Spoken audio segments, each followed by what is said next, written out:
Hoje nós começamos uma série de estudos ou de pregações. Alguns fazem essa distinção, pregação e estudo. Não existe diferença nenhuma.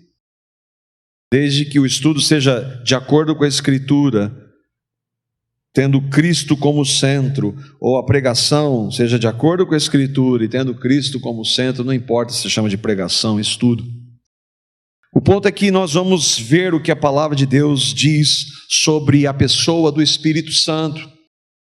Nós começamos hoje uma série de meditações nas Escrituras sobre este importantíssimo assunto, essa importantíssima pessoa da Trindade. Nós vamos ter alguns estudos um pouco mais tópicos, nós vamos pegar alguns textos. Vamos ver também alguns textos, expor alguns textos, especialmente o texto de Atos capítulo 2, 1 Coríntios 12, 13 e 14, para nós podermos entender um pouco sobre o ministério, a pessoa do Espírito Santo.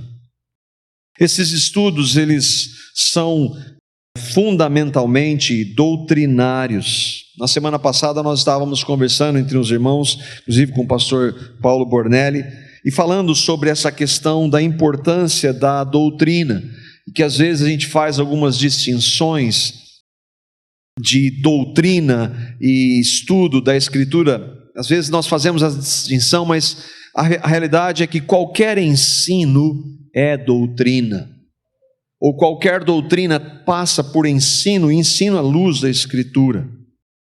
Eu já questionei a defesa de doutrinas, dizendo, nós não pregamos doutrinas, nós somos chamados para um relacionamento com Deus na pessoa de Cristo, e Cristo não é uma doutrina, verdade absoluta.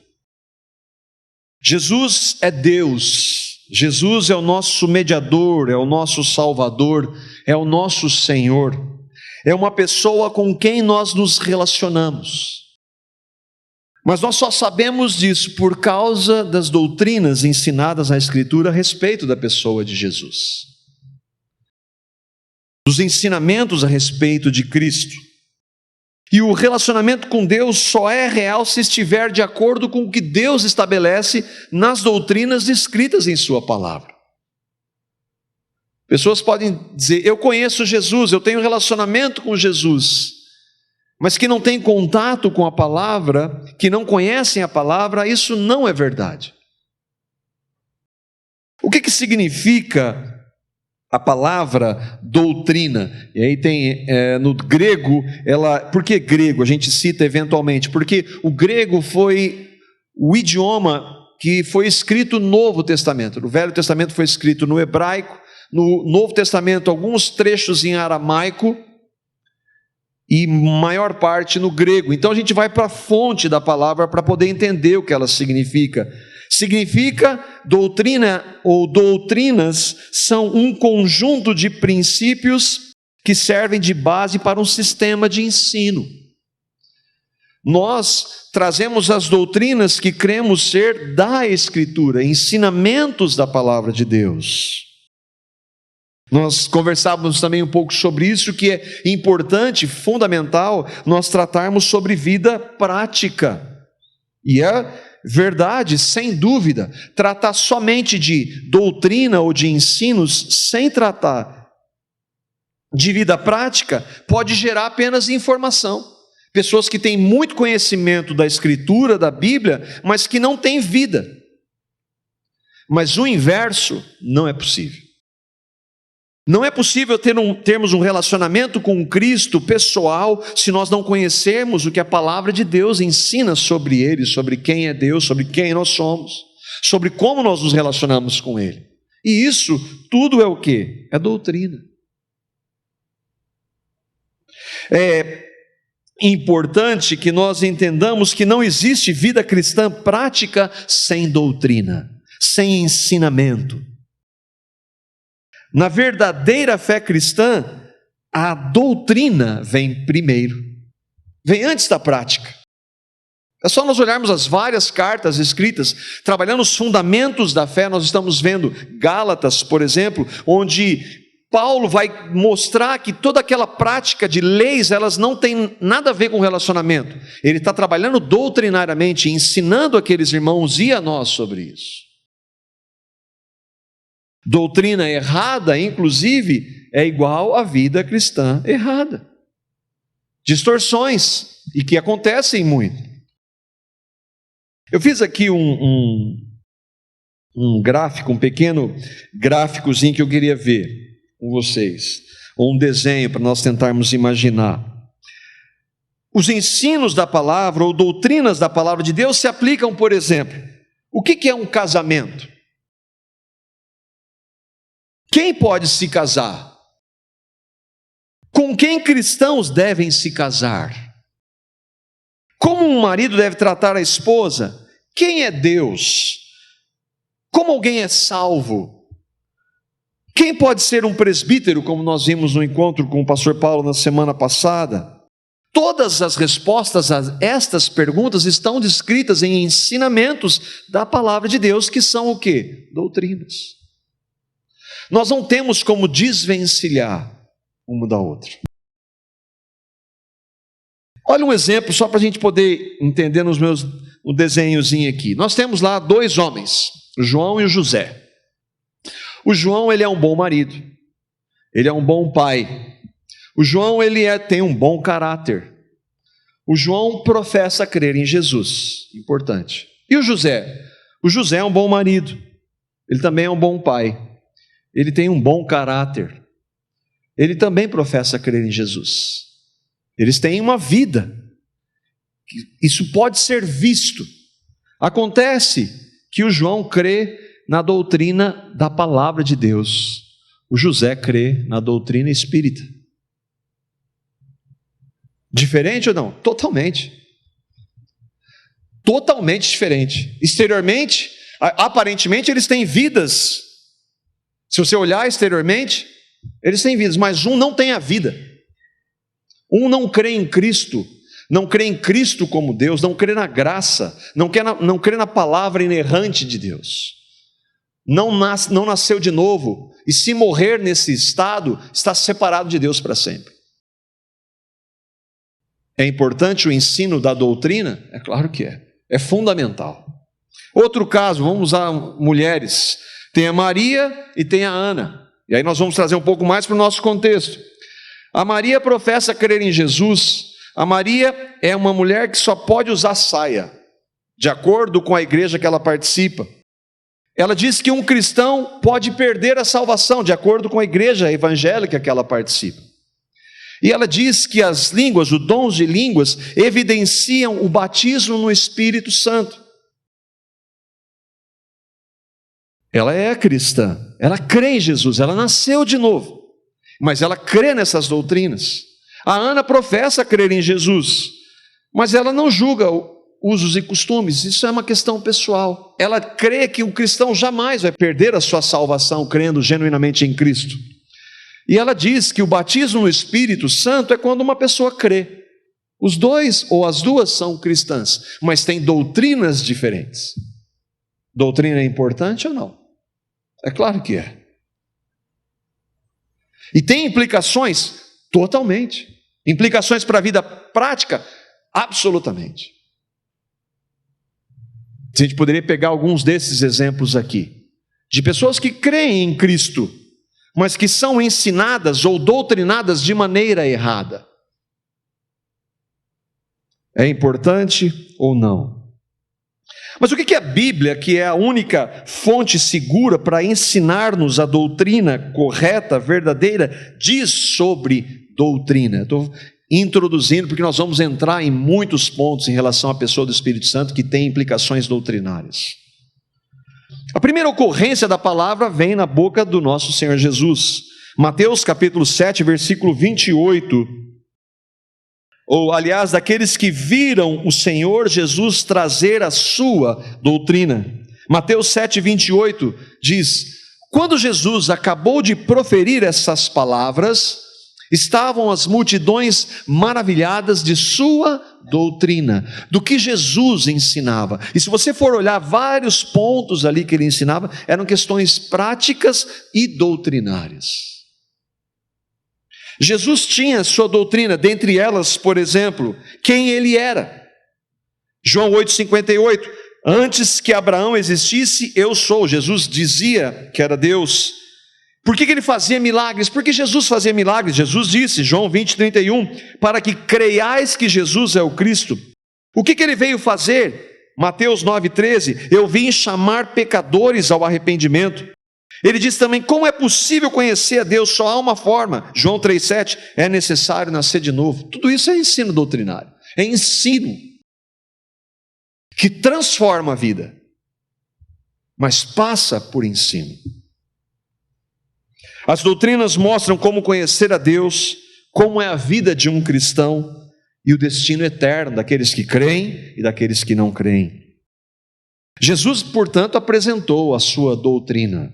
E a igreja? Porque a igreja são todos aqueles que creem em Cristo de verdade. O que a igreja tinha? Atos capítulo 2, versículo 42. É o início da igreja. Quando houve as primeiras conversões, a igreja estava crescendo. E no início da igreja, o que eles tinham? O que a igreja de Cristo? Igreja não é instituição, não é um lugar. Igreja são pessoas que creem em Cristo. O que aqueles irmãos nossos tinham? Eles perseveravam na doutrina dos apóstolos, na comunhão, no partir do pão e nas orações. Qual que é o primeiro item? Eles perseveravam o quê? A igreja de Cristo perseverava onde? Eles se mantinham firmes onde? Na doutrina dos apóstolos. O que é a doutrina dos apóstolos? É o conjunto de ensinamentos a respeito da pessoa de Cristo, da pessoa de Deus Pai, do Espírito Santo, descrita no Novo Testamento. Eles perseveravam também na comunhão. Mas como é que eu tenho comunhão? Com quem eu posso ter comunhão? A doutrina ensina. Eles perseveravam no partir do pão. O que é a ceia? A doutrina ensina o que é a ceia. Nas orações, eles participavam, perseveravam nas orações. Orações para quem? Nós podemos orar para o apóstolo Paulo hoje? Sim ou não? Não. Como é que nós sabemos isso? Porque a doutrina da palavra de Deus ensina que isso não vale, que isso é errado. Então não tem como desvencilhar doutrina, ensino de vida. Nós corremos um risco de ter muito conhecimento, muita informação sem vida. Mas o propósito de nós nos aproximarmos para a doutrina e o ensino da palavra de maneira autêntica, movida pelo Espírito, essa doutrina, esse ensinamento vai inevitavelmente produzir vida. Quais são as bases para as doutrinas ou ensinamentos? Lembra, doutrina são ensinamentos que devemos nos pautar. O que o pastor Marco falou? O que o apóstolo fulano de tal? O que o padre? De jeito nenhum. O bispo? O apóstolo? Em hipótese alguma. O irmão? Pedro escrevendo sua carta, sua segunda carta, 2 Pedro capítulo 3, versículos 1 a 2, ele está falando um pouco sobre isso. Olha o que ele escreve para aqueles irmãos, e é para nós. Os escritos foram escritos para nós. Ele diz assim: amados, escrevo-vos, porque agora esta é a segunda carta, e em ambas as quais desperto com exortação o vosso ânimo sincero. Ele está chamando aqueles irmãos, a segunda carta que eu escrevo. Por quê? Porque ele havia escrito 1 Pedro, talvez um ano antes. E o que ele está falando? Eu quero despertar em vocês uma exortação com vosso ânimo sincero. Ele está ensinando, ele está doutrinando. Tá, mas qual a base? Versículo 2.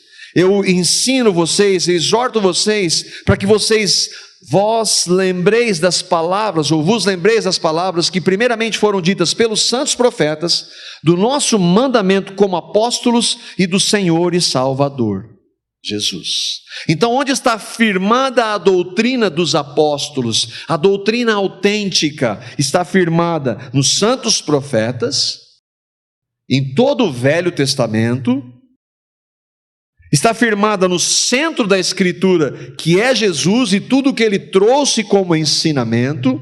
Não escreveu nada, mas os seus discípulos escreveram a respeito do que ele fez e do que ele disse, e do nosso mandamento. Os apóstolos, mas quem estabelece mandamentos não é Deus? Mas Deus usa homens, e usou aqueles homens, os apóstolos. Então o que eles estabeleceram como mandamentos serve para nós também. Uma das razões, inclusive, para Pedro escrever as suas cartas, e Paulo faz isso, João faz isso de maneira muito clara, é correção o quê? Doutrinária. Correção de ensino. Vocês, o que nós estamos vendo em Gálatas? Quando Paulo escreve para os irmãos da Galácia: quem fascinou vocês de abandonarem a graça de Deus? Quem está ensinando vocês isso que não tem base? Então, o propósito do ensino é também corrigir. Se nós não tivermos, nós vamos falar amém para tudo. E é isso que Pedro está fazendo. Havia heresias que são o quê? Erros doutrinários. As doutrinas corretas, ou a doutrina, ou a sã doutrina. O que é a sã doutrina? É todo o ensinamento da Escritura centrado em Cristo. Está fundamentado no que disseram e escreveram os profetas, Jesus e os apóstolos. Mas por que nós temos que ter esse zelo doutrinário? Por causa das falsas doutrinas.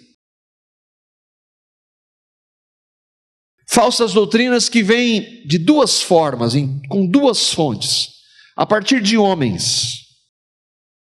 E Jesus fala desses homens, fariseus legalistas. Por exemplo, para as mulheres, em alguns grupos que determinam que tipo de roupa que a mulher tem que usar, aquilo ali nada mais é do que um farisaísmo, legalismo. Doutrinas de homens, que é o que Jesus diz aqui. A palavra fala de que a mulher deve usar um traje decoroso, sim, claro que fala.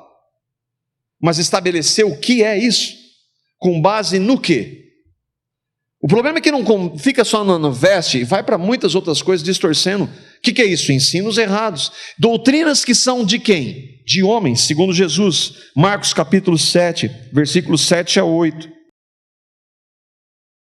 Olha só, Jesus está falando para fariseus aqui.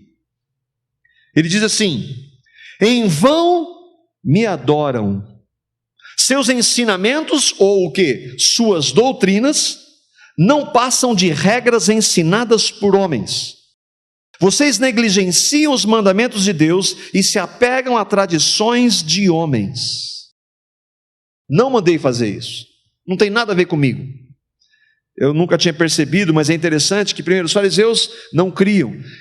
Mas os fariseus, eles diziam que adoravam a Deus. E Jesus está dizendo assim: vocês me adoram. Nesse texto também Jesus está dizendo: eu sou Deus.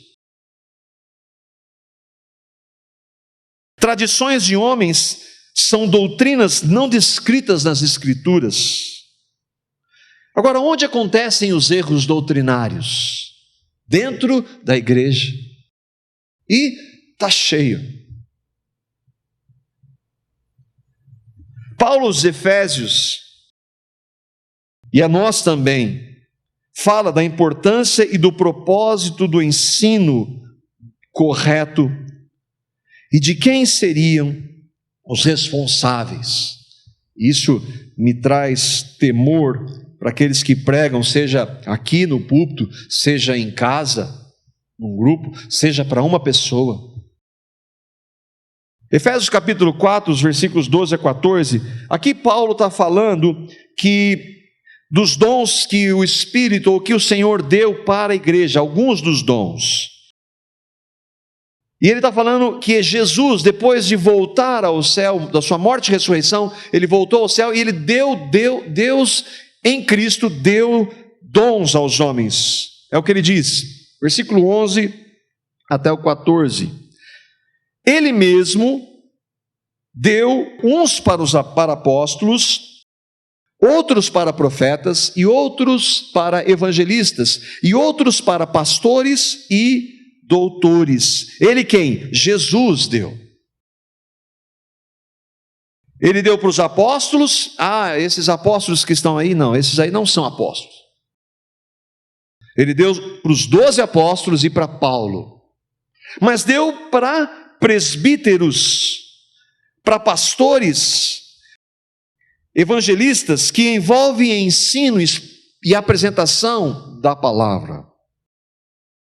E ele deu com um objetivo, versículo 12: querendo o aperfeiçoamento dos santos para a obra do ministério, para a edificação do corpo de Cristo. Qual o objetivo do ensino? Crescimento no relacionamento com Cristo.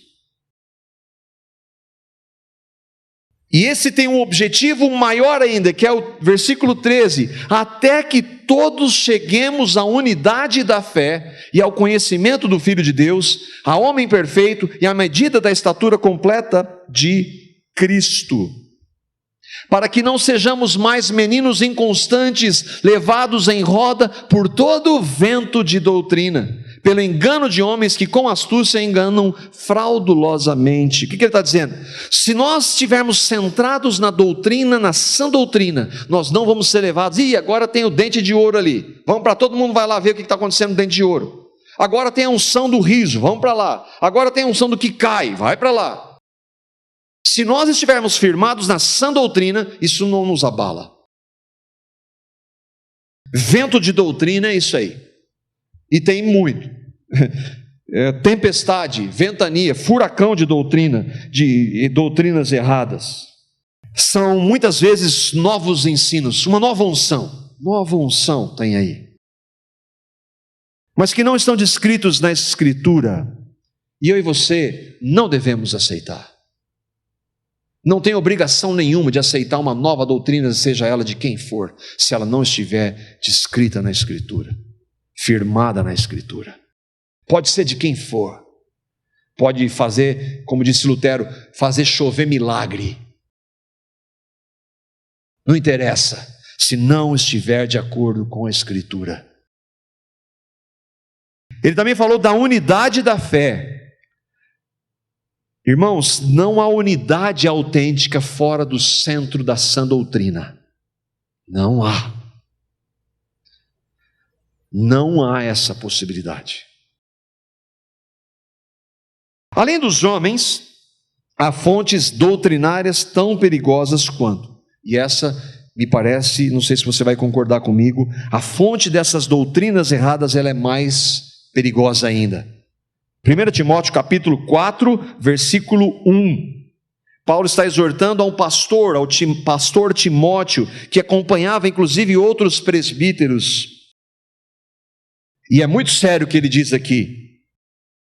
O Espírito, qual Espírito? O Espírito Santo, diz claramente que nos últimos tempos alguns abandonarão a fé e seguirão espíritos enganadores e doutrinas de demônios. Abandonarão a fé. O que é essa fé? A fé é o conjunto de doutrinas escritas na Escritura. Em nome de novas doutrinas, de ventos de doutrinas, vindos para a igreja, muitos abandonariam a sã doutrina.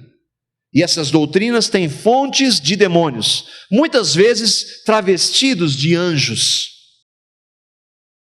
mas que não são do Senhor. Como é que eu sei? Se não estão de acordo com a Escritura. Grandes heresias vieram de anjos, de visões, de revelações. Isso acontece até hoje. Pode pegar um desses que estão aí na mídia, uns que levam multidões, pode ver, ele vai falar que um dia ele teve uma revelação exclusiva de Deus para ele. E a partir daquela visão e revelação que ele teve, ele começou um ministério. A visão e a revelação que eu e você temos está descrita há 2000 anos, é a Bíblia, centrada em Cristo.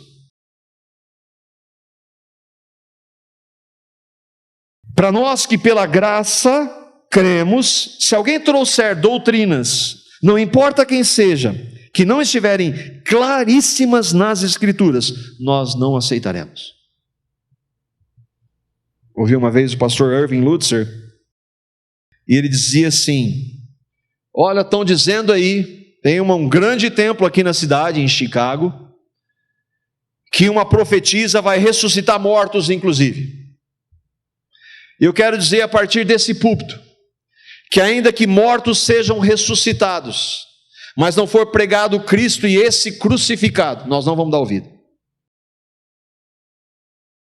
Essa é a centralidade da cruz.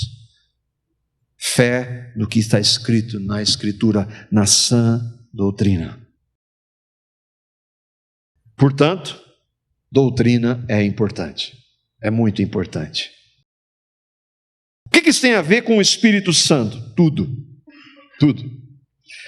Nós veremos o que as Escrituras dizem sobre o Espírito Santo. Para quê? Para ver se o que ensinam por aí e que vem para o nosso meio está de acordo com a palavra. Um exemplo: um casal participou algumas vezes aqui, e um dia eles foram em uma outra igreja, eles eram de outra igreja, e ela veio dizer, a esposa disse: pastor, nós somos um evento de uma mulher que tem um dom de um ministério de batalha espiritual, é uma mulher, e ela trouxe cada coisa que nós não sabemos, não é? Eu não sabia porque veio da boca dela, não está escrito na Escritura. Se veio da boca dela, não está na Escritura, joga fora.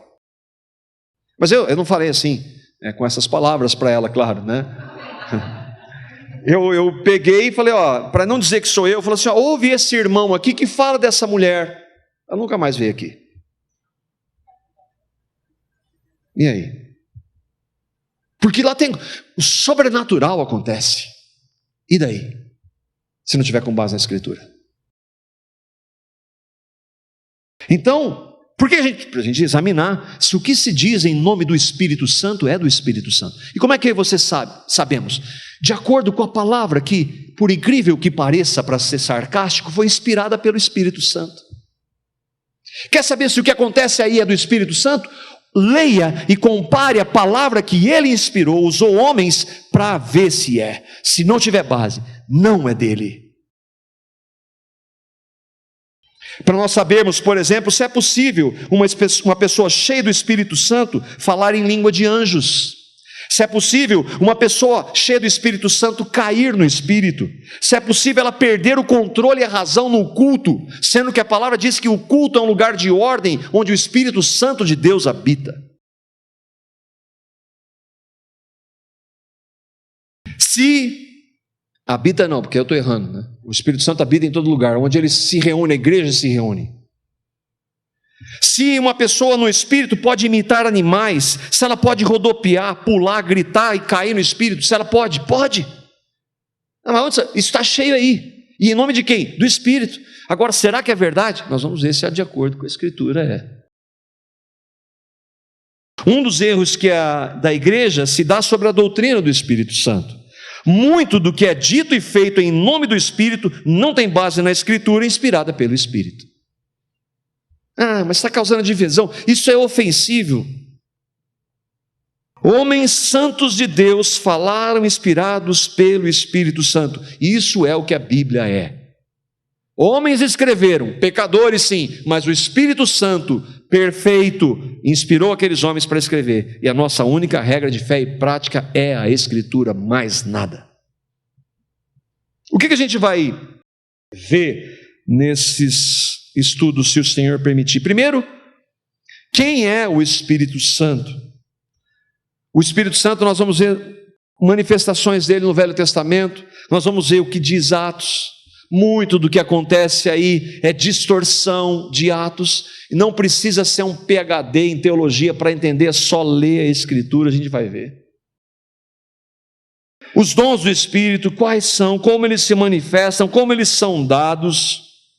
O batismo no Espírito Santo, o que é batismo no Espírito Santo? Dom de línguas, pentecostalismo moderno. Quando começou o moderno movimento pentecostal? Tem data para isso. O fruto do Espírito, o que é fruto do Espírito? Uma coisa são os dons do Espírito, outra coisa é o fruto do Espírito. Dons você pode imitar, fruto não. Fruto, leia o que é fruto do Espírito em Gálatas, você vai ver que só o Espírito pode produzir aquilo na minha e na sua vida. Barulho eu posso produzir, e bastante. Fingir, então, nem se fala. Nós vamos ver o que é andar em espírito. Nós vamos ver a renovação carismática católica e a aproximação que ela tem e tem acontecido entre carismáticos católicos que não creem na graça com evangélicos pentecostais. Quem é o Espírito Santo? E aqui nós começamos com uma base. O Espírito Santo é uma pessoa, não é uma força. Ninguém determina nada para o Espírito. E tem muito isso. Eu determino no Espírito. Ninguém. Espírito Santo é Deus. Se tem alguém que determina alguma coisa, é Deus. Não é uma força que você, é um poder que vem e normalmente se mostra de maneira exterior em um determinado lugar, mas quando está fora daquele lugar, o fruto do Espírito não é visto. O Espírito Santo é uma pessoa de um Deus que são 3 pessoas. E que tem evangélicos hoje dizendo que isso não é verdade. Eu me lembro no Ministério de Jovens, nós estávamos lá e um dos líderes de jovens entendia, ele falou assim, não, o Espírito Santo é uma força, não. E ele estava lá ministrando, entendendo que era assim. O que a palavra de Deus diz? Que ele é uma pessoa. E onde que nós vemos alguns textos, há muitos textos, que mostram o Espírito Santo como um ser pessoal. Onde que nós vemos isso? Primeiro que nós vemos que o Espírito Santo é quem revela o Evangelho. O Espírito Santo é quem abre o meu e o seu entendimento para crermos no Evangelho. Se a pessoa do Espírito Santo não fizer isso, ninguém faz. Nem o apóstolo. Nem os superapóstolos. Paulo disse superapóstolo, sou eu. Todo ser humano nasce morto espiritualmente. Ele não busca a Deus, ele ama o pecado. Eu e você nascemos assim. Somos originalmente assim. Não buscamos a Deus, nem nunca vamos buscar se Deus não fizer algo. E quem faz é Deus na pessoa do Espírito. É uma intervenção da pessoa do Espírito que tira-nos dessa realidade de não buscar a Deus. É Ele quem nos busca primeiro. João capítulo 3, versículos 5 e 6, um texto que nós já lemos algumas vezes. E aqui nós vemos a ação do Espírito dita por Jesus. Estamos vendo uma característica da pessoalidade do Espírito Santo. Diz assim o texto. Jesus está conversando com um fariseu. Respondeu Jesus, digo-lhe a verdade, ninguém pode entrar no reino de Deus se não nascer da água e do Espírito. O que nasce da carne é carne. O que nasce do Espírito é Espírito.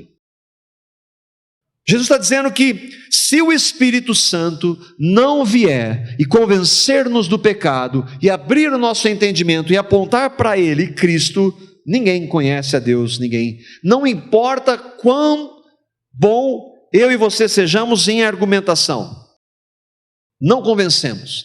Se o Espírito Santo, na sua soberania, não abrir o entendimento, ninguém crê. Não tem como.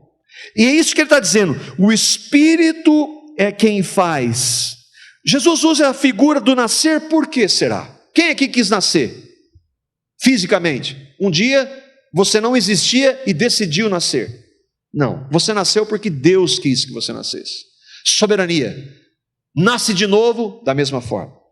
Deus quem faz, Deus quem opera, Deus quem converte. Nós não podemos fazer isso. E é isso que ele está falando, o Espírito. O que é carne? Carne é física, fisicamente, nosso corpo. Nascemos todos fisicamente, mas espiritualmente só Deus que pode produzir. É por isso que nós oramos, Santo Espírito, fala, revela.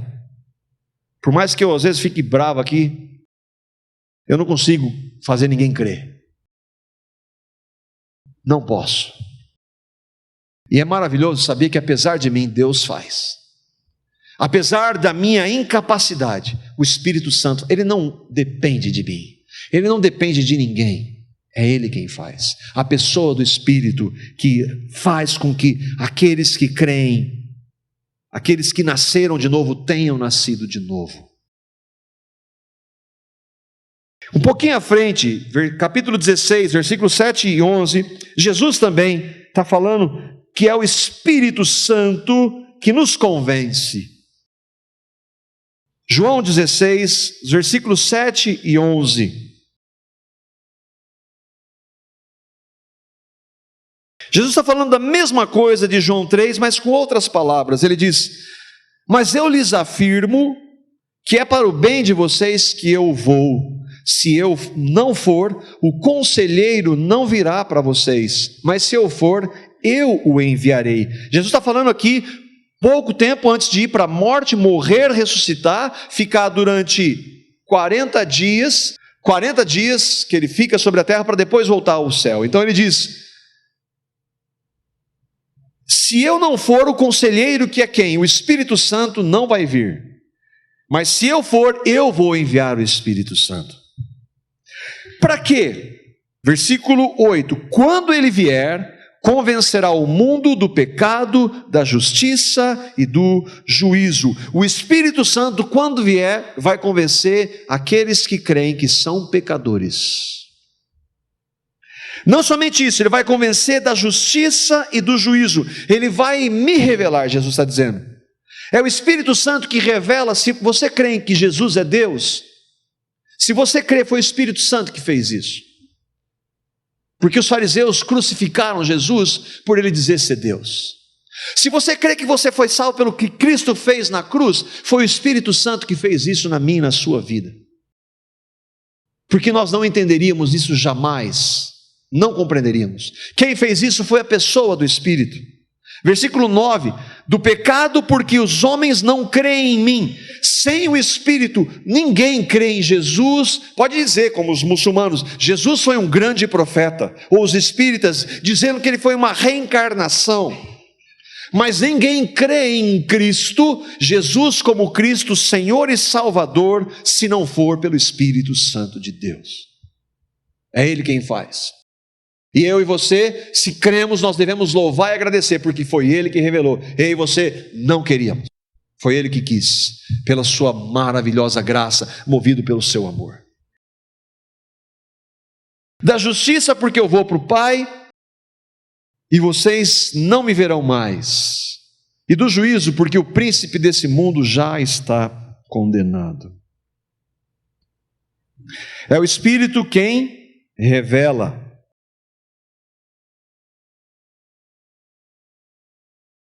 É o Espírito que não somente revela, mas que capacita. E aqui, na salvação, na regeneração, justificação, é um ato de Deus exclusivo. É Ele quem faz, é Ele quem nos busca, é Ele quem se revela. No andar com Ele, é Ele quem faz, é Ele quem produz, mas nós respondemos. Mas é Ele quem faz. É o Espírito Santo que ensina e capacita. Nós estamos vendo que o Espírito Santo é uma pessoa com quem nós nos relacionamos. Nós que cremos, que nascemos de novo pela ação dele, mostrando e revelando Cristo para nós. Quando Jesus anuncia o seu retorno para o céu, ele revela que o Pai enviaria alguém para estar com a igreja no lugar de Jesus. João capítulo 14, versículos 25 e 26. É Ele quem faz com que nós nascemos ou nasçamos de novo, e é Ele quem nos capacita a viver para a glória do Pai. Olha o que Jesus disse: tudo isso lhes tenho dito enquanto ainda estou com vocês, mas o conselheiro, o Espírito Santo, que o Pai enviará em meu nome. Mas Jesus não disse que Ele enviaria? Ele é Deus, o Pai, e eles são um. Ele, o Pai e o Filho enviaram o Espírito Santo. Ele, o Espírito Santo, lhes ensinará todas as coisas e lhes fará lembrar tudo o que eu lhes disse. A minha doutrina, o Espírito Santo traz a minha doutrina, a sã doutrina. Ele é o conselheiro, ele é enviado, ele ensina e nos faz lembrar. Ele é aquele que diz para mim e para você, se cremos: você está indo por aqui, não vá por aqui. Não faça isso. Faça isso. É o Espírito Santo que diz. Ele não somente faz, mas ele nos capacita se nós andarmos com ele. Ele não somente diz para nós fazermos ou não fazermos, mas ele nos capacita a fazermos ou não fazermos se nós andarmos com ele. Jesus disse que o Espírito Santo não somente ensinaria, mas seria o poder para a vida. Pouco antes de partir, também, Atos capítulo 1, versículo 8, esse texto é muitas vezes distorcido, que poder parece que são sinais, tem essa implicação, mas é muito mais que isso. Atos capítulo 1, versículo 8, Jesus está dizendo, pouco antes de voltar, e aqui literalmente, daqui a pouco ele vai ser assunto aos céus. Ele diz assim: mas receberão poder quando o Espírito Santo descer sobre vocês, e serão minhas testemunhas em Jerusalém, na Judéia, Samaria e em todo o mundo.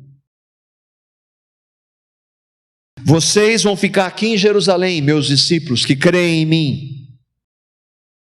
Vocês vão esperar, porque se vocês não esperarem, vocês não vão conseguir fazer nada. Eu vou enviar o Espírito Santo, ele vai vir sobre vocês e vai dar a vocês poder para viver. Porque sem ele, nós não vamos fazer nada. Que poder é esse? Vocês serão minhas testemunhas. Vocês vão ter a minha vida em vocês. Vocês vão ser diferentes do mundo. Vocês vão ser como eu, santo. Como o Espírito que é santo. Vocês são separados do mundo, vivendo no mundo, mas separados dele. Minhas testemunhas, que vocês vão refletir o meu caráter. O caráter de Cristo. Só há santidade, só há discernimento, só há fruto do Espírito, se eu e você andarmos com ele. O triste é que, mesmo como cristãos, nós podemos não manifestar. Mesmo como cristãos, nós podemos ser enganados por doutrinas erradas. Mesmo como cristãos, nós podemos viver muitas vezes em derrotas. Por quê? Porque nós não andamos com o Senhor. É só por isso. Porque nós não temos comunhão com Ele. Nós não temos comunhão com o Espírito Santo que habita em nós. Lembra que Jesus falou assim: Ele vai ensinar tudo o que eu disse. O centro da mensagem do Espírito Santo é a pessoa de Cristo. Isso é um bom parâmetro para nós vermos o que está acontecendo aí, sendo dito em nome do Espírito. Cristo é o centro? Será que Cristo é o centro? Eu consigo ver, e em muitos desses. Romanos capítulo 8, versículo 26 e 27. O Espírito Santo ensina e o Espírito Santo capacita. Aqui está claro o que Ele faz por nós. Da mesma forma, o Espírito nos ajuda em nossa fraqueza. Eu e você temos fraquezas? Sim. Como é que nós vencemos? Como é que nós temos vitória? Andando com Ele, buscando nele. Pois não sabemos como orar, nós não sabemos sequer orar. Mas o próprio Espírito intercede por nós diante do Pai, com gemidos inexprimíveis. Tenta-se compreender isso. Eu creio que essa expressão está aí justamente porque nós não temos compreensão total do que isso significa. O fato é que é intenso, é que o Espírito Santo intercede por nós de maneira intensa, cuidando de nós, nos protegendo. E aquele que sonda os corações conhece a intenção do Espírito, porque o Espírito intercede pelos santos de acordo com a vontade de Deus. Santos quem são? Todos aqueles que nasceram de novo. Mas como que na prática nós recebemos a direção e o poder do Espírito para sermos testemunhas? Tá, o Espírito Santo habita em mim, sim, ele é o poder de Deus para mim, para me capacitar a viver, sim, mas como é que isso acontece na prática? Como é que eu posso experimentar isso? Gálatas, capítulo 5, versículo 16. Nós estamos estudando inicialmente doutrina, onde Paulo bate forte no legalismo lá em Gálatas, mas ele vai chegar na vida prática. E esse é um dos textos, e nós vamos ver, se o Senhor permitir, como é que andar em Espírito. Mas aqui Paulo está dizendo, como é que o Espírito Santo se manifesta na minha e na sua vida? Por isso eu digo, vivam pelo Espírito, e de modo nenhum satisfarão os desejos da carne. Andem em Espírito. O que mais me impressiona é que Paulo está dizendo que se nós andarmos em Espírito, nós nunca cederemos aos desejos da carne. Se eu e você estamos cedendo, o que está acontecendo? Nós não estamos andando em Espírito. Nós precisamos estar cheios dele. E como é que isso acontece? É relacionamento. E como é que esse relacionamento acontece? Como é que nós que somos casados, ou pais, ou filhos, para pegar todos, como é que nós nos relacionamos? Nós temos tempo com as pessoas que nós amamos. Nós ouvimos as pessoas que nós amamos. Nós falamos com as pessoas que nós amamos. Nós tocamos. E como é que isso se dá na igreja? Nós ouvimos o Espírito Santo. Onde? Pelo apóstolo? Não, pela palavra do Espírito Santo. Nós falamos com ele. De que maneira? Orando, sem cessar, buscando o Senhor. Eu dependo do Senhor, eu preciso da tua capacitação. O Senhor me ajuda, me capacita a viver para a sua glória, onde eu estiver. Tocando, como é que é isso? A igreja é isso, irmãos. Nós precisamos uns dos outros, nós precisamos andar. E a igreja é a forma, além de a oração e meditação na Escritura, a igreja, essas são as 3 formas que nós temos para andarmos em Espírito, quanto mais melhor. Se nós andarmos em Espírito, nós vamos glorificar o Senhor, e nós não vamos entristecê-lo. É possível entristecer? Efésios 4:30, para nós terminarmos. É triste pensar isso, mas é possível nós entristecermos o Espírito Santo de Deus. E há uma ordenança para nós: não entristeçam o Espírito Santo de Deus, com o qual vocês foram selados para o dia da redenção. O que é esse selo? Nascer de novo. Um dia, eu e você, se você crê, reconhecemos que éramos pecadores, que não podíamos mudar, que as nossas obras eram trapos de imundícia, que nós não temos capacidade de obedecer, mas pelo Espírito Santo Ele nos mostrou que o que Cristo fez na cruz foi feito por mim, e eu recebi como meu Senhor e Salvador. Naquele dia eu fui selado pelo Espírito Santo, e se o Espírito Santo selou, ninguém mais tira. E a partir daquele momento ele diz: eu quero me relacionar com você, anda comigo. Agora é triste saber que muitas vezes nós não andamos, pecamos, e o pecado entristece o Espírito Santo. Como é que nós vencemos o pecado? Andando com o Espírito Santo, andando com Ele, na presença dEle, pelos meios que Ele deixou. Você já recebeu o Espírito Santo? Você já nasceu de novo? Tem certeza? Tem convicção de que o que Cristo fez foi feito por você? Você confessa e crê que Ele é Salvador e Senhor da sua vida, então o Espírito Santo habita em você. Você tem respondido a Ele? Você tem separado um tempo para estar com Ele? Todo dia, quanto mais melhor. Substituir as coisas do mundo por Ele. Quanto mais nós tivermos, irmãos, mais nós vamos querer. Isso não é religião, isso é relacionamento. Que o Senhor, que o Espírito Santo nos incomode, nos quebrante e nos faça buscar a presença dEle em nós. Que Ele habite plenamente em nós. Amém?